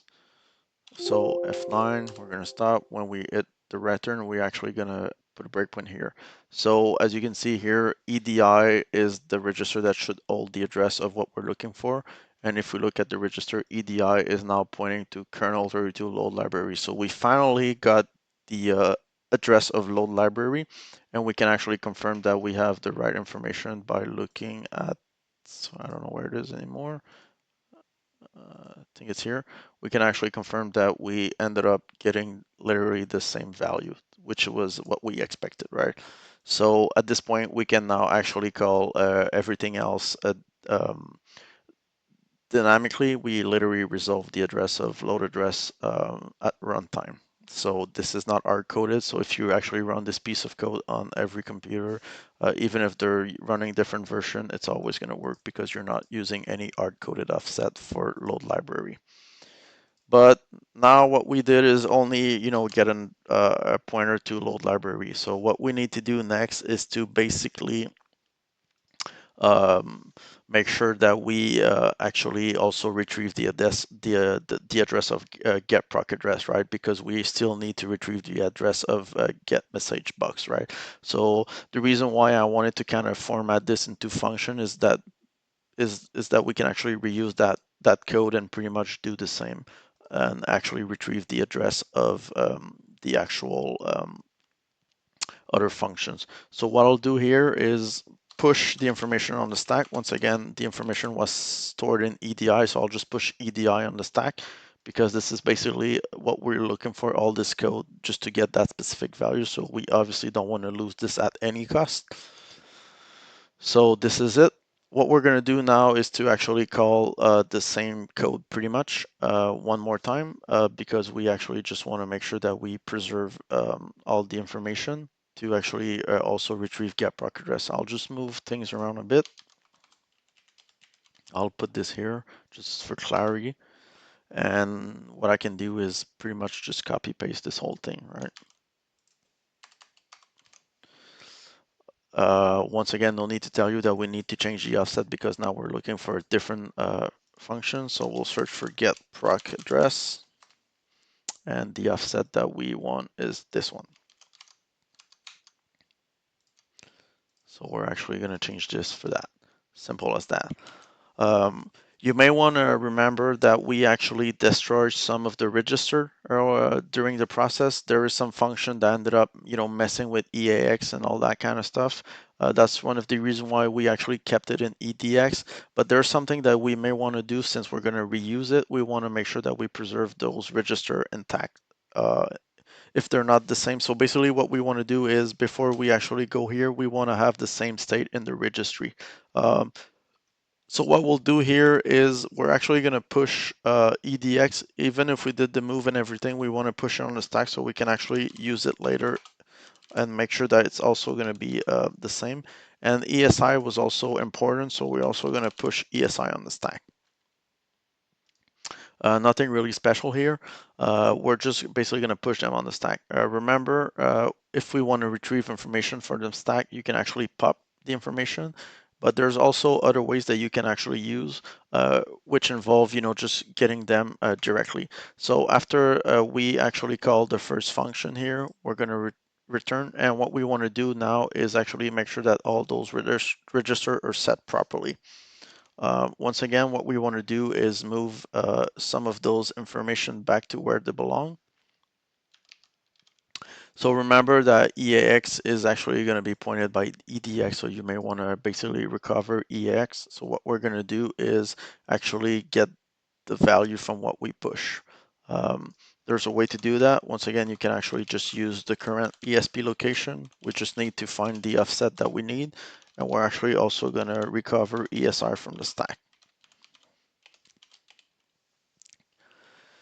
So if you look at what happened before we call all of this, EDX and EDX were pointing to the same location. That's why I just push EDX. There's no point of pushing both value. And we know for a fact that we kind of preserve EDX intact. So the only one that we need to recover is EAX, right? Remember here, if you look at this function here where we actually call find address, because we had some leftover on the stack, it was at +4. So if you look at this here, you're probably gonna guess that these are actually even further on the stack, right? So this is probably gonna be +8 and +12. That makes sense because this is located at +4. So if you have something else that was pushed prior to that, it's obviously going to be further on the stack. So this is why this one is going to be +8 and this one is going to be +12. If you look at the stack, this is just what it looks like. So EAX is actually the first that we push. So it's the one that is further on the stack. So it's going to be the one at +12. So here we're actually going to put 12 and this one is the second. So it's actually a -4. So it's going to be at +8. What about the push at line 26? Doesn't that add a 4? But that's the thing, that's the junk that we have on the stack. That's why we basically have to jump on top of it. So we have 4, 8, 12. It's Okay. basically the same concept as here because we had some push left over from other function that we use. But in this case, we're going to be back to a clean state because we're going to return from all of that shenanigan. So 4, 8, 12. I thought a push at the line 30 was the first one.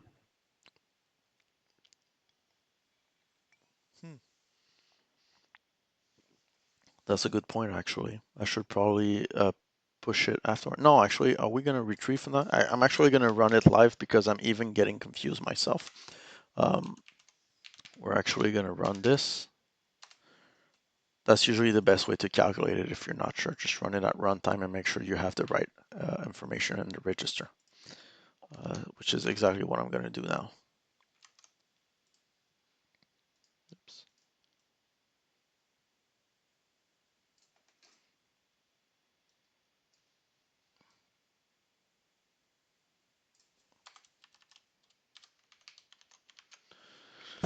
Okay, so we're going to compile this.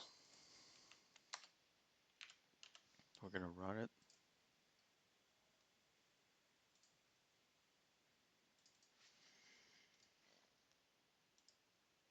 So I'll do two things here. I'll break here so we can actually see the state of the register.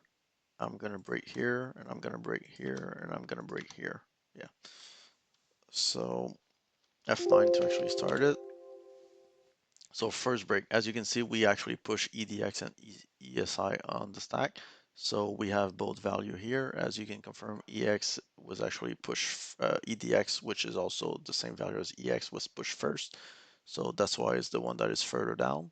Then we're actually going to push ESI, which is the one here. So ESI is pointing to 45D0, which is the last one. Now we're actually going to push the value that we're looking for. So once again, it's going to increase the value of the actual stack. It's actually going to decrease, but we're going to have to actually add the extra offset to get to that point. What I'll do here is I'll just basically resume the execution. So we're actually back here. So we're actually going to push EDI on the stack, which you're totally right. And what we're going to do here is basically trying to recover from EAX.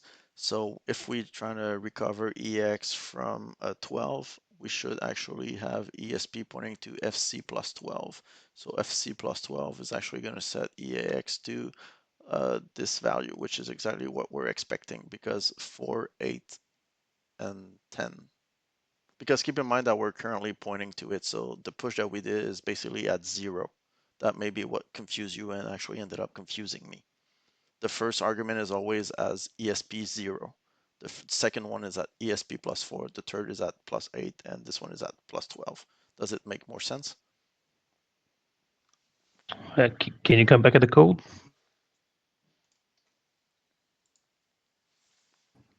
So this is ESP. This is pointing to ESP, right? No. The one at line 30 is pointing at the ESP. Yeah, right. Sorry. So this one is pointing at ESP. Yeah. So This one is -4, pointing at -8, ESP plus -12. 4. This one is pointing at ESP plus 8, and this one ESP plus 12. Okay. Perfect. Now line 32, 33, we see a plus 12 and a plus 8. Exactly, because we actually want to recover both information that we push on the stack here. So ESI Okay, is but actually if going we, to point back to ESI because ESP 0, ESP 4, ESP 8, ESP 12. okay, perfect. Now if you go back to EDI, In the assembly or IDA, I'm sorry, IDA. here? Why? No, IDA. IDA. Sorry. Yep. So why do we see var 4 and var 8? It's just the way that it's actually doing it because it's considering this to be 0, so it doesn't care. Honestly, it's probably trying to do some magic here. Notice that there's also a H before it. Yeah. So it's basically just trying to make it more human readable because it's assuming that usually when you call that, it's a structure. Because if you look at legitimate C code, this is a typical structure when it comes to pushing argument to a function. But Okay. don't look at those numbers as like the truth because it's just more confusing than anything else. Got it. Thanks. Yeah, sometimes they make assumption for you, and you know that you can actually rename that, so you could say like +8 if you want, if it's less confusing. Yeah, sorry, 8 for example, if it's less confusing for you. But apparently it doesn't even want me to actually rename it. But yeah, ignore these because as I told you, ESP0, ESP4, 8, and 12. So right now we're just recovering EX with the value that was located at 12, which is basically what we have originally. The next line is actually gonna do the same with ESI. So we now have basically the same state as before we did. Some register we don't really care like ECX because the next line is literally just gonna clean them, right? And now we're going to actually push the value that we're looking for, which is get proc address, and we're going to do both call. And if everything goes well, now EDI should point to get proc address. So we're going to hit F9. And as you can see now, if we look at EDI, EDI is now pointing to get proc address as expected. So once again, we're actually going to push this value on the stack. So now you have, a load library at +8 because 0, 4, 8 and you have at 0 the address of get proc address. Make sense? Yes. Perfect. So we're basically done with resolving all we wanted. So we can basically say that we're going to the main, if I can call it that way. So I'll just call it, I'll just go at the end and call this do main, I guess. This is where we're going to do all the main. So here we're just going to, jump non-conditional because we just want to go to the end of it. So we'll just jump to do main. And this is where we're actually going to use those values. Here, fairly simple. If you remember where the value are, get proc address and load library are actually located on the stack right now. So we're basically going to use the same approach to recover them and put them in a variable. So I guess we'll just use EDI. And we're actually going to retrieve ESP +8, as you can see here, because 0, 4, and 8. So at this point, EDI will actually point to load library. Now remember that we basically can take a look at the original code that we have. We can pretty much just copy paste it. What we're going to do here is basically do this, which is basically load library of user DLL. So this is what we're going to do. At the end, we're just retrieving a pointer to this specific location. But instead of using hard-coded load library, what we're going to do is we're going to get rid of that line. And we're actually going to call EDI instead, basically, because it holds the pointer to load library. And this is the argument. Remember that in 32-byte, we're pushing argument on the stack before the function is called. So if we save that, extract shellcode. Once again, you may realize that the shellcode is getting bigger and bigger and bigger. That's obviously the downside of adding more functionality. We're going to put this here, close IDA, because it's going to tell me that the file is locked because IDA is still using it. We're going to compile this, load it in IDA one more time.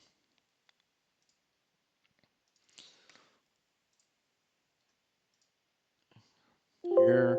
So as you can see here, we're actually going to put a breakpoint on the jump because we know that this is the jump that will actually end up going to do main, which is where we're going to do all the magic. We don't really care about the rest anymore. I think we covered that one enough. So we reached the jump. We still have the information on the stack as expected. So here what we're going to do is actually move the information of load library inside of EDI. So if you look at EDI now, you'll realize that it's now going to change to load library because this is the address that we retrieve on the stack. We're actually now going to push the string for user 32.dll. Then we're actually going to push ESP because it's basically a pointer to the string that we want, and we're going to call EDI. So it's actually going to load library. And as you can see here, we don't have any load library loaded yet, but I'm just going to basically let it do its thing. And as you can see now, user DLL is now successfully loaded inside of the program. No need to tell you now, we're just in a weird place because I didn't finish the code, but I basically just went to the next instruction. So we successfully loaded um, the actual address. We successfully loaded user32.dll from there. Now, there's something interesting that we need to do is to actually recover the address of getProc address because we kind of got lost in all those push and adding the pointer to it. So what we need to do here is to actually find a way to actually calculate it. What I'll do is basically just copy this information once again, because this is literally going to be the same thing. Actually, no, I'm lying to you. We need to first or actually retrieve where the actual library is going to be loaded, right? Notice that when you actually call load library, it's always going to return you the information into EAX. So as you can see here, you have a pointer to EAX, which is expected. The idea here is that EAX is actually going to point to what you're looking for. So this is basically the pointer to the user 32 DLL. The reason why you need to keep this information is if you look at getProc address, the first argument is actually a pointer to the module, so endl to the DLL module. So in this case, we basically retrieve the endl by calling load library, and the information is always stored in EAX. In 32-byte, when you call a function, the result is always stored in EAX unless the function says something's different, but this is the standard. So this is where user 32 is loaded, so we need to keep that information. Once again, we're going to have to actually push it at some point. So what we're going to do now is actually prepare the call to getProc address, because what we want to do now is to actually retrieve the information. So once again, the second argument that we're going to need is the actual function name that we're looking for. So I guess I'll just prepare that one, because you may remember that argument are pushed backward on the stack. So what I'll do is basically push the message box information. Message, whoops, push box A. Remember that message box is always going to be message box A because there's no such thing as message box. It's either the ASCII or the Unicode version of it. Now we want to have a pointer to this, so we're actually going to push ESP. And we're actually going to push the second argument on the stack, which is the first one. So we need to push the address of user32.dll. Luckily for us, we already have the information in EAX here, as you can see. So we're just going to push EAX. And what we need to do here is to actually retrieve the address of getProc address. So once again, we can move this into a register. So we'll just prepare that and have ESP set and to a certain offset that we actually going to calculate at runtime, and we're actually going to end up calling EDI. So I'll just set it that way for now, and we're actually going to figure out what the offset is at the runtime. It's probably going to be easier to calculate it, because we push quite a lot of information on the stack.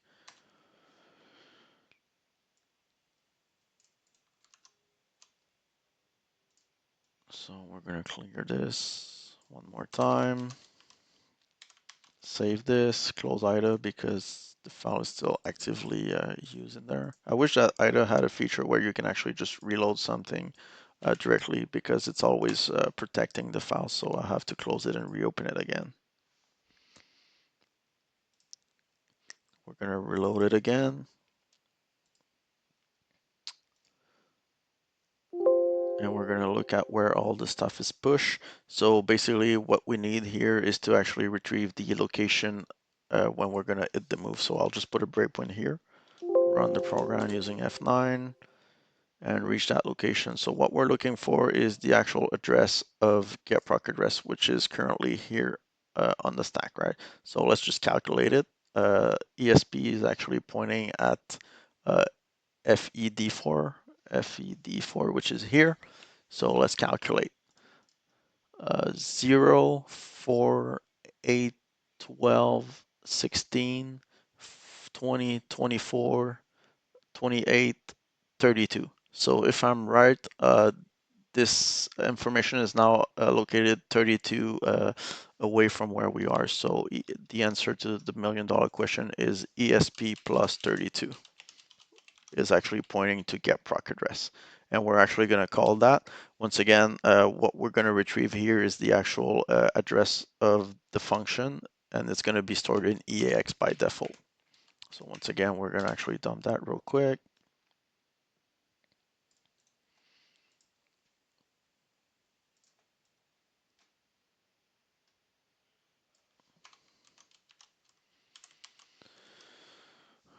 We're gonna shut down this,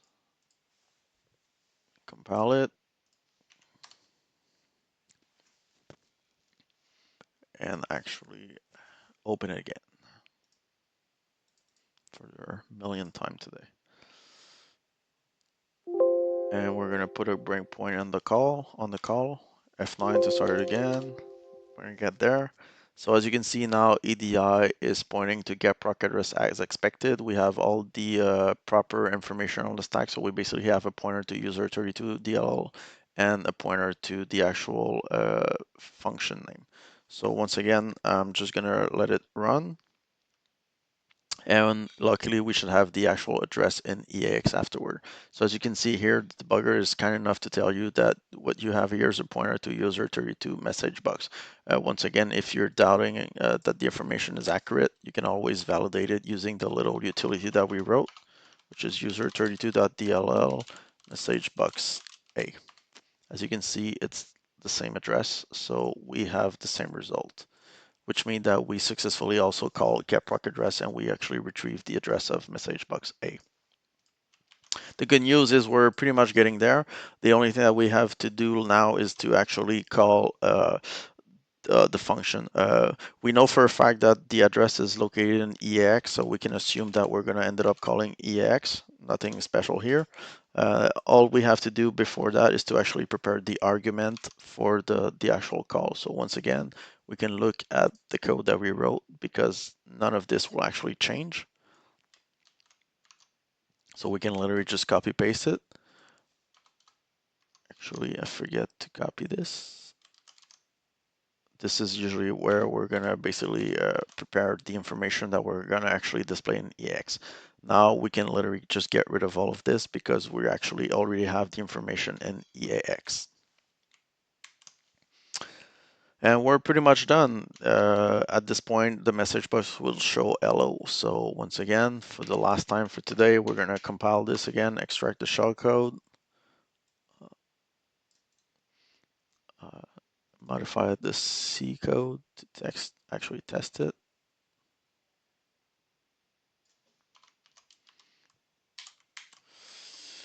And we're gonna close IDA one more time. We're actually gonna compile it. And we're gonna run an IDA.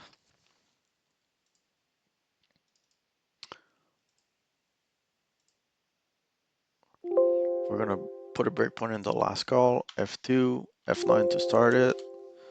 And everything is set. We have all the register pointing to the actual string that is hello. EX is pointing to user message box. So we're just actually gonna go through.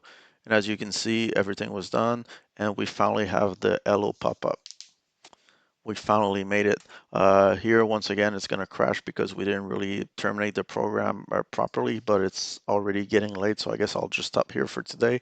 But what we can do next is basically resolve the address of exit process and basically call it to actually exit cleanly without crashing the software. That was pretty exhausting for me, so I can imagine that it was also probably exhausting for you. Once again, I'll try to provide you more information about the actual DLL structure, so all these specific value that we use here to get the address will be a bit more clear.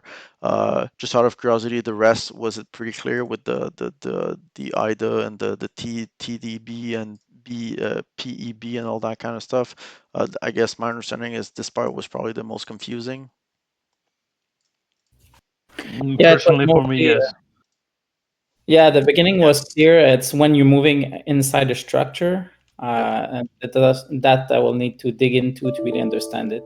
Got it. So what I'll do is I'll provide some document afterward. Let me just actually stop the recording.